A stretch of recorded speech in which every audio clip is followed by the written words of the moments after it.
wabarakatuh. Bismillahirrahmanirrahim. Alhamdulillah la haula wala quwwata illa billah. Allahumma shalli ala sayyidina Muhammad wa ala ali sayyidina Muhammad. Laqad kana lakum fi Rasulillahi uswatun hasanah liman kana yarjullah wal yawmil akhir wa dzakarallaha katsira.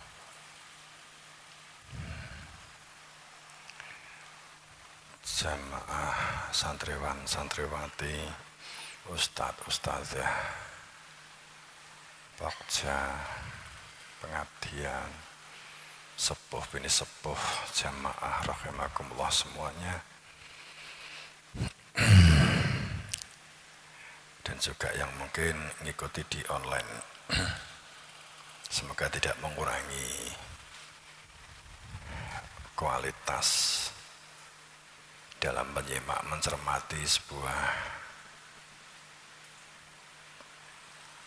penyelaman tentang diri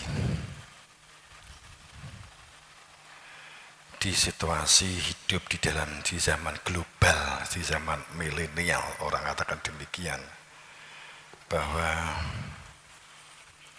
kita menyadari terhadap situasi, kondisi dan keadaan yang penuh dengan ketidakpastian saat kita orientasi sifatnya adalah pada wilayah lahiriah, maka kita akan penuh dengan jebakan-jebakan sehingga menjadikan ketidakpastian, jebakan-jebakan syaitan, jebakan jin, jebakan-jebakan nafsu, jebakan-jebakan bahkan iblisiah, sehingga berada di dalam situasi ketidakpastian, terjebak dalam kesenangan, tidak ada tanpa kebahagiaan, terjebak dalam kungkungan keterjajahan yang tidak disadari.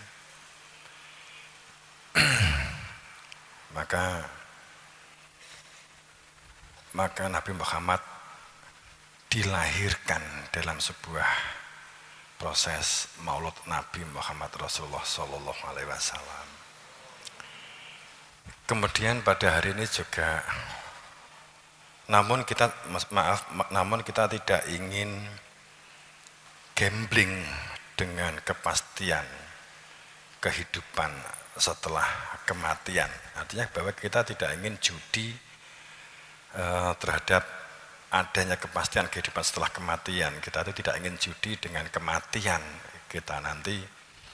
Moga-moga selamat apa tidak begitu. Jadi kalimat semoga itu memang karena kesadaran yang hanya dengan fadl dan rahmat Allah, ditarik dengan fadl rahmatnya Allah untuk menjadi hambanya, itu adalah Allah. Kita mengatakan semoga, tapi bukan semoga karena kita tidak ada kepastian, tidak tahu. Bukan dalam pengertian ketidakpastian gambling karena kita tidak tahu. Gitu ya.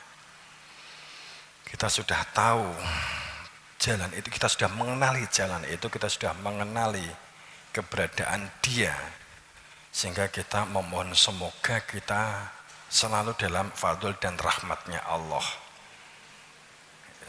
Jadi kalau orang gambling itu nggak tahu, benar-benar dalam posisi semoga, maka 99% kalah kan gitu kan. Mereka tidak di dalam kepastian. Jadi situasi dan ketidakpastian, kemudian kompleks, ambigu. Kompleks itu saling berhubungan, satu dengan yang lain saling mempengaruhi. Kemudian ambigu itu ya tidak keterpastian sendiri. Ambigu itu banyak pendapat, banyak sumber dalam satu bab, karena perspektif, karena amani, karena angan-angan, dan dinamis itu terus menerus berubah. Maka situasi ketidakpastian, kita memerlukan kepastian. Kompleks, maka kita memerlukan interaksi dan koneksi yang baik, yang diikat dengan komunikasi, pintar menggali data. Ambigu kita menggunakan, untuk melawan ambigu kita rasional, menggunakan nalar, menggunakan akal, dinamis, keberanian untuk berubah. Kemudian ini kalau kita boleh bilang bahwa kita untuk dapatnya menyadari sebagai hamba dalam perilaku sikat. Nek disingkatkan begitu, sikat. Situasi kompleks, ambigu, dan dinamis. Kalau kita memahami ini, maka kita siap untuk berkembang dan maju.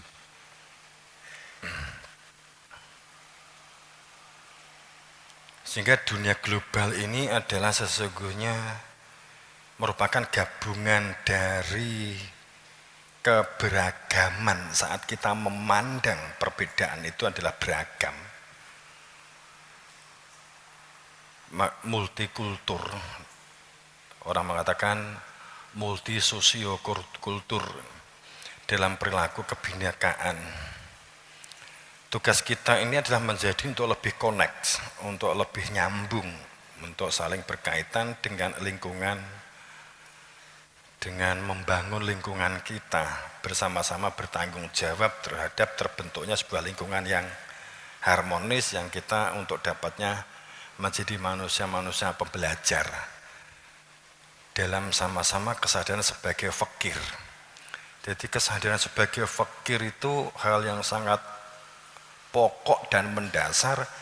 Anda akan berkembang, bergerak maju untuk selalu dalam akhlak dan adab, keinginan untuk berbuat, menghilangkan kepentingan kecuali hanya dalam kepentingan ilahi, kepentingan Tuhan.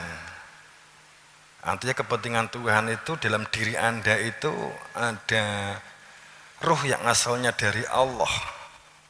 Daya kuat kamu itu daya kuatnya Allah, karena memang ruh itu tiupan dari Allah, milik Allah, dan itu harus dikembalikan kepada Allah. Ini namanya dikatakan amanah. Orang yang amanah saat selalu dalam kesadaran untuk mengembalikan ruh yang asalnya dari Allah. Sehingga mindset ini sebagai satu pola dalam kehidupan kita. Dan sekarang ini adalah merupakan hari santri. Kalau kita nyinggung hari santri yang ditetapkan di tahun 2015 oleh Presiden Pak Joko Widodo tanggal 15 Oktober, di latar belakangi dalam salah satu momen di organisasi, salah satu organisasi saat itu. Ini diambil 22 Oktober itu berkaitan dengan adanya komando dari beliau berkaitan dengan Kiai Haji Hasyim Asy'ari saat membuat resolusi jihad yang mewajibkan seluruh umat Islam. Dia tidak sekedar menghimbau, tapi membuat sebuah resolusi mengajak seluruh umat Islam, utamanya komponen umat Islam, pondok pesantren dan seluruhnya itu untuk bergerak melawan penjajah pada agresi kedua. Itu kalau pada saat peristiwa ini diambilnya hari santri. Ada momentum sebanyak santri yang melibatkan masyarakat juga nggak kalah besar.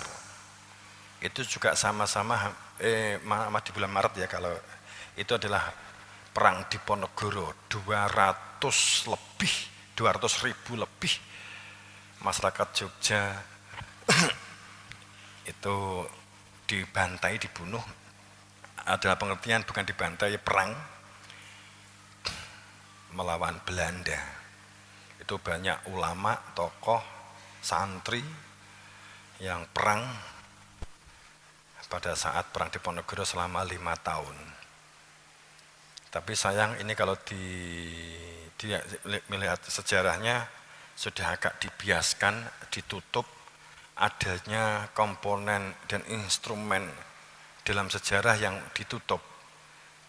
Sekarang sesungguhnya permasalahan utamanya saat di Ponegoro berkaitan dengan sebuah keontentikan dan kemurnian sebuah ajaran yang ini ditentang oleh Belanda, kemudian digeser dengan hanya semata-mata masalah nerak kuburan.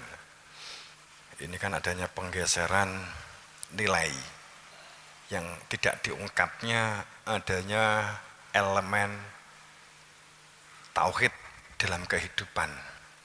Ketakutan dari pihak orientalis berkaitan dengan ajaran ini jika menyebar di masyarakat, maka membuat satu rentetan fitnah hebat dengan berbagai elemen. Minimal ada 5 hal yang berkaitan dengan bagi yang ketakutan jika di Ponegoro ajaran ini akan diterapkan di masyarakat, jika ini dimulai dari satu komunitas Jogja akan berpengaruh terhadap nasional bahkan dunia internasional. Maka di Ponegoro pun yang seharusnya dia menjadi Hamengkubuwono keempat, dia tidak diperkenankan untuk berada di situ, cukup dijadikan sebagai wali Hamengkubuwono V. Gitu.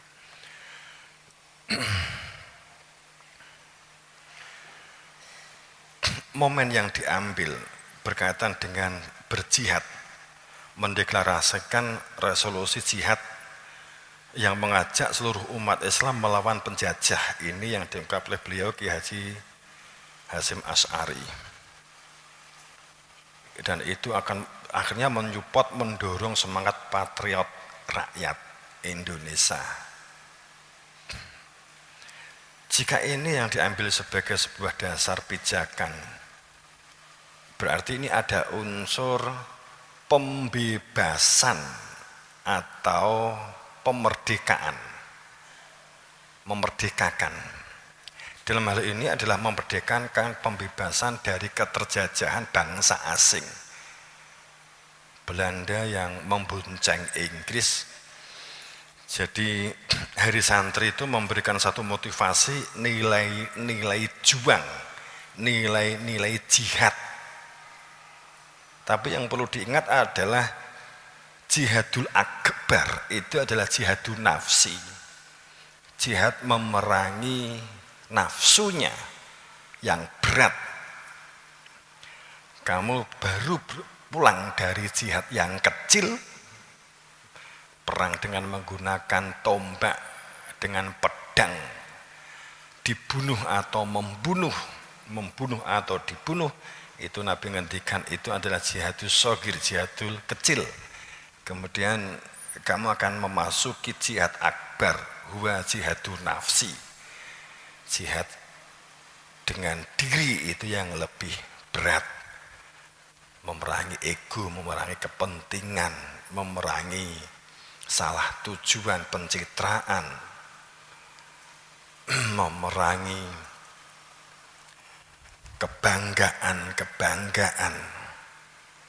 memerangi rasa malas, memerangi gubelan setan hanya berada di wilayah kesenangan, memerangi tidak mau berpikir supaya berpikir dengan rasional dan nalarnya.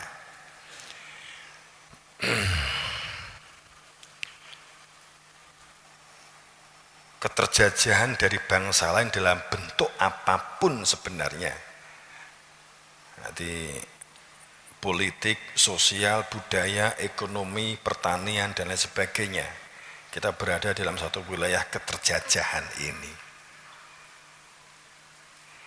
Sehingga orang yang terjajah itu enggak mandiri.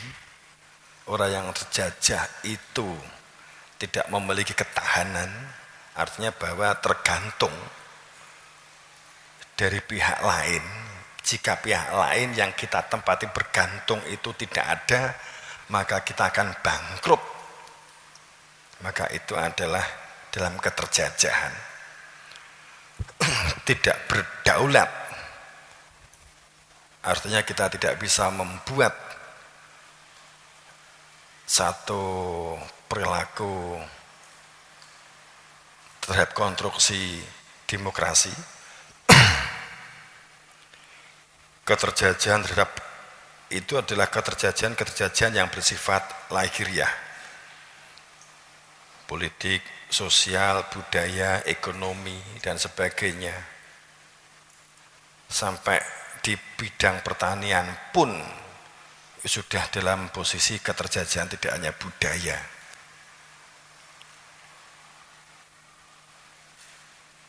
Sehingga petani sudah banyak yang lupa bagaimana cara membuat benih sendiri, bahwa tanaman itu dapat sebenarnya dapat dimunculkan benih sendiri, tapi cenderung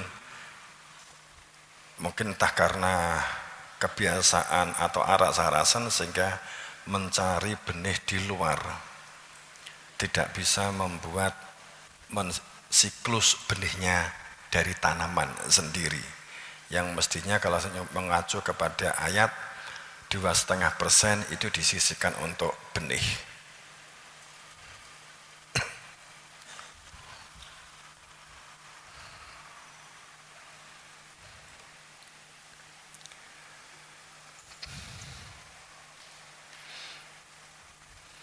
Ini adalah yang pertama. Yang kedua, kita ambil sebuah makna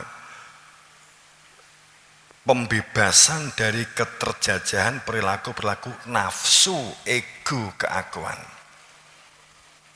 Ini bagi yang mengetahui intinya manusia, ulul albab. Jadi yang berada di dalam ulul albab itu akan mengetahui bahwa bentuk keterjajahan secara garis besar itu ada dua. Satu, keterjajahan secara fisikal, yang kedua keterjajahan secara batini. Keterjajahan secara fisikal itu adalah dari unsur luar secara makro, dari luar, kemudian secara keterjajahan secara batin, ada inti dalam satu struktur manusia itu, ada lubun, ada inti, itu adalah ulu, berada dalam posisi lapis-lapis, harus membuka lapis, buka lapisnya, kemudian mengetahui lubunnya, mengetahui intinya. Siapa ini? Alladzina yadzakurunallah, mereka yang memiliki zikir. Yang zikir ini digunakan untuk yarqiyaman wa qu'udan wa ala junubihim.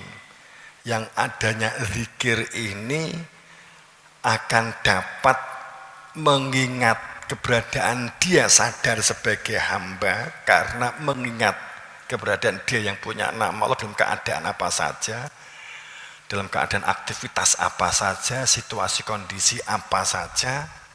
Dan mereka orang ulul albab ini adalah wayatafakkaruna fi khalqis samawati wal ard, orang yang bertafakur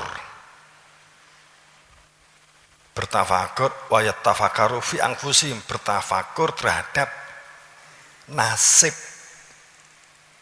keberuntungan diri yang berada di dalam dada, keberuntungan untuk selamat dapat kembali kepada Allah, di berjalan sesuai maksud saya keberuntungan terhadap keberadaan diri itu dalam lingkup kehidupan berdunia.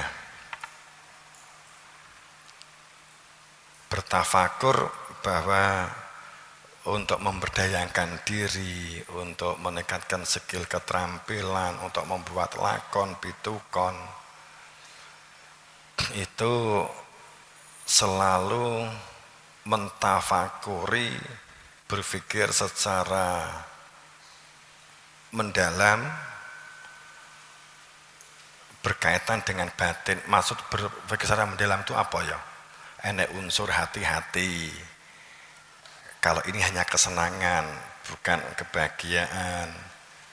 Ini hanya hedonisme, mubazir, syaitan, bukan malaikat kemanfaatan.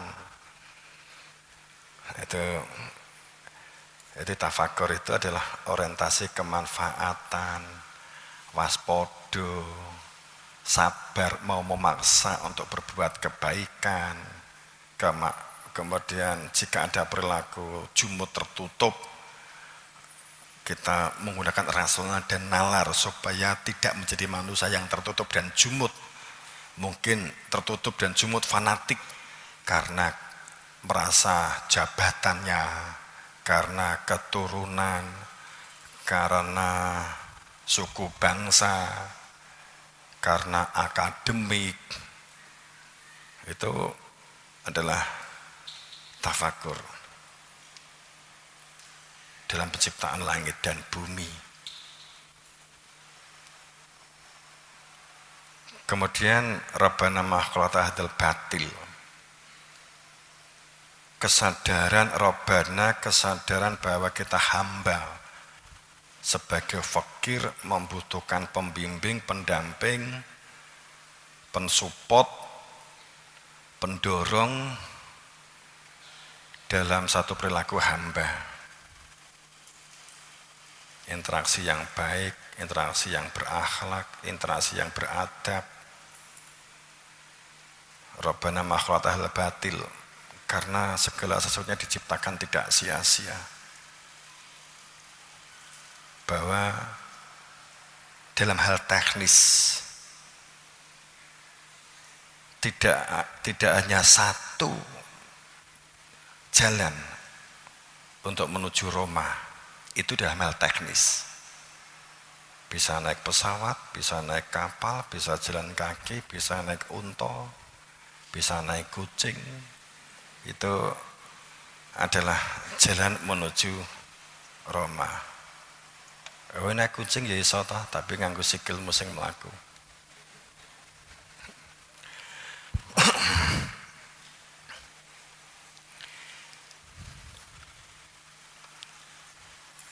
Lho nek Romane penjara kan ya iso, kucing mbok bantai kan mlebu sel.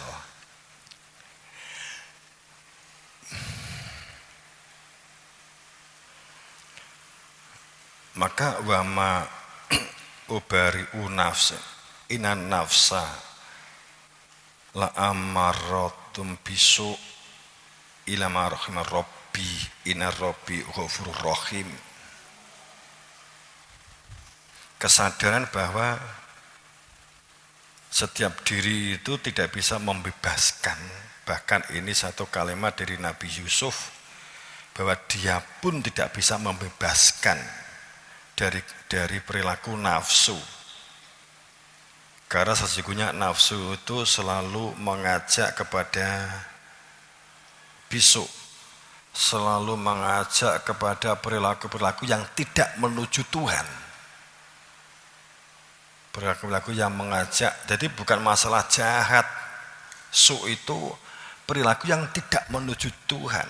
Ketoke apik tapi enek pamrih, ketoke apik tapi riyak, ketoke apik tapi jumut, ketoke apik tapi riyasumah ujub, ketoke apik tapi untuk menunjukkan takabur, kesombongan. Itu kategori la amaratun bisu. Itu perbuatannya benar-benar la amaratun dalam perintah penyeberangan, dalam perintah menyeberang. Ila kecuali nafsu yang telah dirahmati oleh Rabbi. Di kalimatnya bukan rahimallah, ila ma rahimallah, kecuali nafsu yang dirahmati oleh Allah. Enggak, tapi dengan Rabbi itu berarti sistem.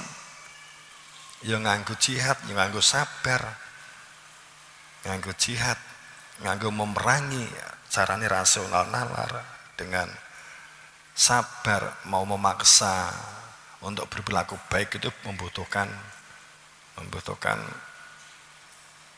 data, membutuhkan rasional.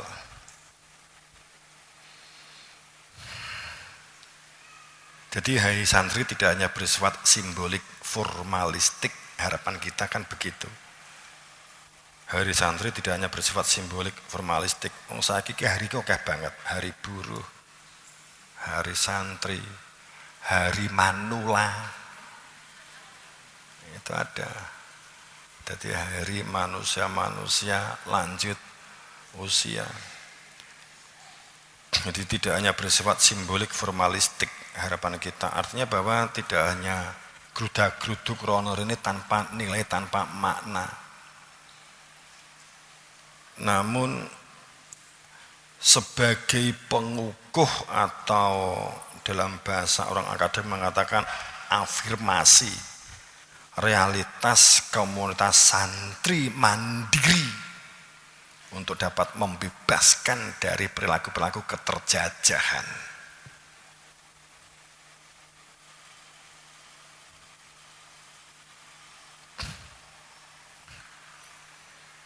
Maka hari santri kita pandang sebagai bentuk orisinalitas dan kemurnian.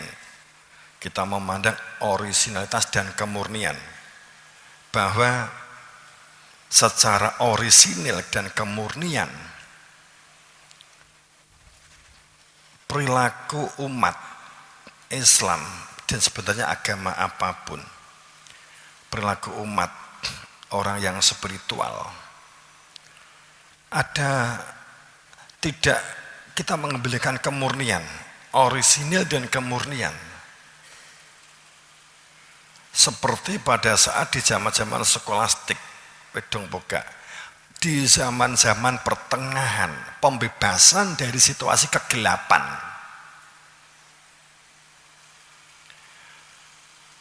Orang mengatakan Kampung Farung itu adalah zaman kegelapan. Ada satu situasi karena sebuah kondisi, entah itu kekuasaan, entah itu karena sebuah ego yang sangat kuat, sehingga sains pengetahuan dan justru spiritual itu menutup perkembangan sains dan teknologi. Kemudian ada satu pembongkar sehingga muncullah ahli matematika, ahli kimia, ahli biologi yang semuanya adalah santri. Alkemi, aljabar, Alvaros itu semuanya adalah ahli-ahli matematika, ahli kimia, ahli biologi. Dia adalah santri. Kemudian terbuka pada saat sains tentang keilmuan ini kemudian diambil alih oleh orientalis, kemudian kita kembali masuk kegelapan. Sepertinya kan begitu. Nah, ini kembali kepada bentuk orisinil dan pemurnian bahwa beragama itu tidak hanya berhenti pada perilaku-perilaku spiritual formalitas semata. Jadi hari santri kita jadikan sebagai satu momentum orisinal dan kemurnian dalam sejarahnya, bahwa Mojopahit dikenal sebagai Hindu secara orisinil, bukan. Mohon maaf, saya tidak berarti skeptis dengan Hindu, bukan. Kalau kita kembali kepada orisinalitas, kita juga punya mengungkap tentang ini, karena orisinalitas Hindu, Abraham itu adalah Ibrahim,